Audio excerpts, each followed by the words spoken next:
নমস্কার, Bandita and mother's ব্লগে সকলকে স্বাগত জানাই। বেশ ঠান্ডা পড়েছে আজকে, হাওয়া দিচ্ছে আর ঠান্ডা পড়েছে। আমার বেলার দিকে রোদ উঠলেই গরম, কিন্তু এই ঠান্ডাটা খুব ভালো লাগছে।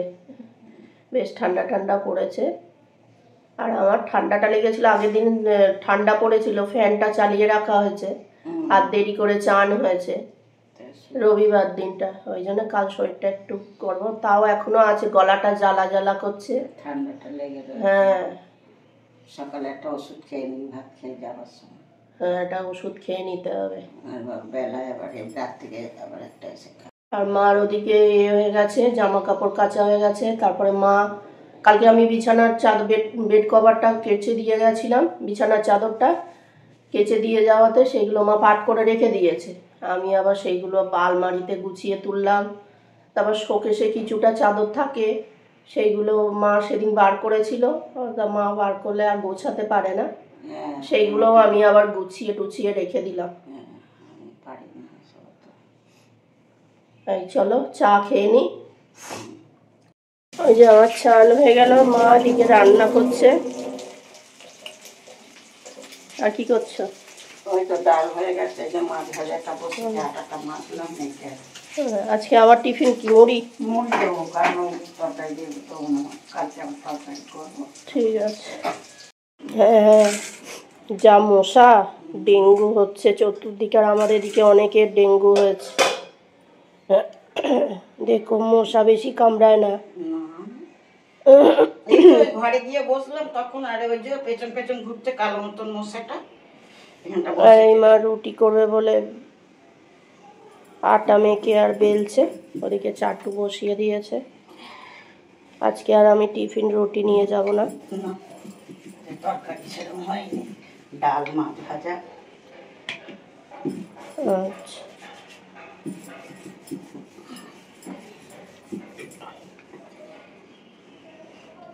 ওইদিকে অনেকে ডেঙ্গু হয়েছে। ডেঙ্গু এখন হচ্ছে। ওই তো সেদিন অফিসে দিল, আর মাস্টারকে দিয়ে সই করালো। সই করবো না, মাস্টার করলো কেন? ও চারদিকে তেল ছড়িয়ে দিয়ে গেল, তাই সই করলো। মশা আরো বেড়ে গেল। বাড়বে তো, সব বিষ নয়, শুধু জল মেশানো। হ্যাঁ, সাদা ওই মনে হয় নিমাইল দিয়ে ওই জল মিশিয়ে আর দেয়। মশা মারার তেল না, কেউ ওই নিমাইল মিশিয়ে আর দেয়। আর এদিকে আমাদের আজকে রান্না সিম্পল রান্না হয়েছে।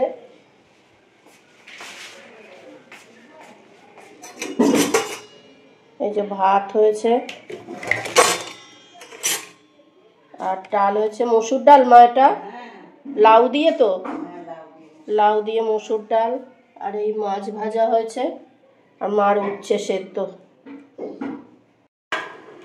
ভাত বাড়ো, মা এই ইনসিওর গুলছে, মা খাবে বলে। দুধ মেশা একটু করে, নাহলে মা বলে আমি খেতে পারি না, গন্ধ লাগে, ওই জন্য দুধ মেশায়। মা ভাত বাড়ছে, এই যে ভাত আর একটু কমাও, ভাল লাগছে না আমার খেতে।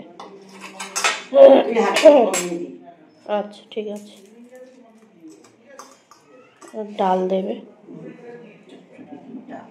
চলো খেয়ে নি। এই যে অফিস থেকে এলাম, এসে আর মা সেই চিকেনটা বার করে রেখেছিল আর ম্যারিনেশন করছি। মা ওই হাঁটতে গেছিলো, তার আগে চিকেনটা বার করে রেখেছিল। ওই 10 পিস মতন চিকেন আছে, তার মধ্যে একটা ডিম দিয়ে দিলাম, অল্প আদা, হাফ চামচ মতন আদা, হাফ চামচ মতন কাঁচা লঙ্কা, হাফ চামচ মতন রসুন, আর হচ্ছে যে ওই ধনে, গোটা ধনে একটুখানি, ওই মানে গুঁড়ো নয় ঠিক, এ করে ওই হামানদিস্তাতে একটুখানি থেতে দিল মা, দিয়ে দিলাম। আজকে আমি কিছু করতে পারছি না, শরীরটা ভালো না তো। তারপর একটু জিরে গুঁড়ো, একটু ধনে গুঁড়ো, একটু কাশ্মীরি রেড চিলি, একটু কসৌরি মেথি দিয়ে, আর ওর মধ্যে হচ্ছে যে আর হচ্ছে কর্নফ্লাওয়ার আর নুন আর একটুখানি ময়দা দিয়ে, আর হচ্ছে যে ম্যারিনেশন করে রাখতে হবে। ওই 15-20 মিনিট মতন ম্যারিনেশন করে রাখলে হয়ে যায়। দিয়ে আর এটা খেতে খুব ভালো হয়, যেহেতু ওই কসৌরি মেথি দেওয়া হয় ওর মধ্যে, আর ধনেটা ওরা করে দেওয়া হয়, ওই জন্য খুব ভালো লাগে। ও আজকে আর একটা নতুন জিনিস দিয়েছি চিকেন পকোড়ায়, হচ্ছে যে মাকে বললাম একটু লেবু দাও তো, তা মা 2টো লেবু করে রস করে দিয়েছিল, 2 পিস লেবু ছিল, ওই মানে হাফ লেবু আর কি দিয়েছিল, খেতে খুব ভালো হয়েছে। আর এমনি চিকেন পকোড়াটা আমি ভালোই করি, নিজে করি বলে বলছি না, সত্যি খুব ভালো হয় চিকেন পকোড়াটার, মুখে লেগে থাকে। এই যে মা লেবু দিচ্ছে, দিয়ে এবার ম্যারিনেশন করে কিছুক্ষণ রেখে দেবে। আর এটা আরও ভালো হয় যদি ফ্রিজে রেখে দেওয়া যায় ম্যারিনেশন করে। এই চিকেনগুলো যেগুলো ম্যারিনেশন করে রেখেছিলাম, ম্যারিনেশন করলাম তখন, এইগুলো এবার ভাজবো, মানে ভাজবো কি ভাজছি, মানে কড়ায় তেল দিয়ে দিয়েছি,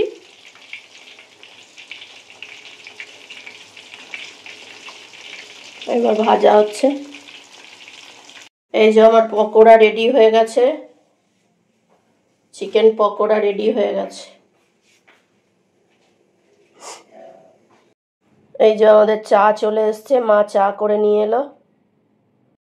এই যে মা সবজি কাটছে, এদিকে ফুলকপি কেটে রেখে দিয়েছে, এই পুঁই মিটুলি কাটছে, আর পেঁয়াজ কলি পুঁই মিটুলি দিয়ে চচ্চড়ি হবে। হ্যাঁ বাবা। আর এই ফুলকপি বিছানায় বসেই কাটে, পায়ে ব্যথা কি করবে, আর শুধু রুটিটা আগে রাত্রিরে করতে, এখন দিনের বেলা করে, ওই শুধু ওইটাই নিচে বসে কাটে, নাহলে পারে না তো, পায়ে ব্যথার আমাকে কাটতে, আমিও ওপরে বিছানায় বসেই কাটি, আমিও নিচে বসে কাটতে পারি। হ্যাঁ, আমিও নিচে বসে কাটতে পারি না, কি করব, যে যেরাম সেরামই করতে হবে, উপায় নেই, বলো।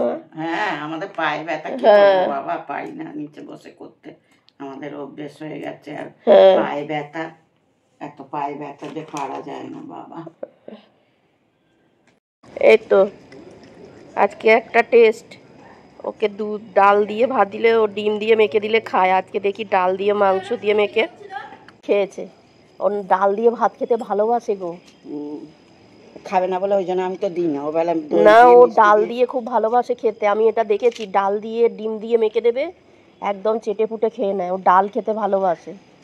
আজকে আমি ওই জন্য তো মাকে বললাম, মা বলেছিল দুধ দিয়ে ভাত দিতে, আমি বললাম দাঁড়াও তো, ওকে ডাল দিয়ে আর মাংসর ওই পকোড়া করেছিলাম ওই দিয়ে মেখে দিয়েছি, চেটে পুটে খেয়ে নেবো, ডাল দিয়ে খেতে ভালোবাসে। কি করে জানো, ডাল দিয়ে ভাত খেতে ভালোবাসে। এই যে মা চুল বাঁধছে, আর আমি এদিকে বসে বাসন টাসন মেজে এলাম, এসে বসে টিভি দেখছি, বাসনগুলো মাজা হয়ে গেল, ডগিটাকে খেতে দিয়েছে। আজকে ডাল দিয়ে ও ডাল দিয়ে ভাত খেতে খুবই ভালোবাসে। হ্যাঁ বলিস তুই, আমি ভয় ভয় দিতে না, ও ডাল দিয়ে ডিম দিয়ে, প্রথম যখন সেই মার শরীর খারাপ হয়েছিল না কি হয়েছিল, তখন আমি ওকে একটা ডিম দিয়ে আর ডাল, ও মা তখন মামার বাড়ি গেছিল আর না কি হয়েছিল, যাই হোক একটা ডিম ছিল আর ডাল ছিল, আমি ডিম দিয়ে, মার মনে হয় শরীর খারাপ হয়েছিল, তখন ডাল ছিল ডিম ছিল, তাই দিয়ে ওকে ভাত মেখে দিয়েছিলাম, ভাত মেখে দেওয়াতে দেখলাম চেটে পুটে খেয়ে নিয়েছে, তখন থেকে জানলাম যে ওর ডাল দিয়ে, মা বললো ওই ডিমের গন্ধ, এলাম না গো মা, ও ডাল দিয়ে ভাত খেতে, আর একদিন ডাল দিয়ে ভাত দিয়েছি, চেটে পুটে খেয়ে নিয়েছে। আজকে আমার কি মনে হলো, আজকে আমাদের লাউ দিয়ে ডাল হয়েছে, তা মা বলেছিল যে ওবেলা দুধ দিয়ে ভাত দিয়েছে, দই দিয়ে, এবার এবেলা দুধ দিয়ে ভাত দিতে বলতে পারলাম না, না একটা পকোড়া রেখে দিয়েছিলাম ওর জন্যে, আর হাড়গুলোও রেখে দিয়েছিলাম, চিবোইনি, এবার রেখে দিয়ে আমার কি মনে হলো, ডাল দিয়ে আর পকোড়া দিয়ে মেখে দিই, তো দেখলাম চেটে পুটে খেয়ে নিল, ডাল খেতে খুব ভালোবাসে। আর ওই দিকে মারপিট করছিল, সে পারে না, মারপিট করতে চলে গেছে। যাই হোক, ভিডিওটা আজকে এখানেই শেষ করছি, তোমরা সবাই সুস্থ থেকো, ভালো থেকো, সাবধানে থেকো, আর ভিডিওটা যদি ভালো লেগে থাকে তাহলে লাইক করো, কমেন্ট করো, সাবস্ক্রাইব করো, দেখা হচ্ছে নতুন একটি ব্লগে।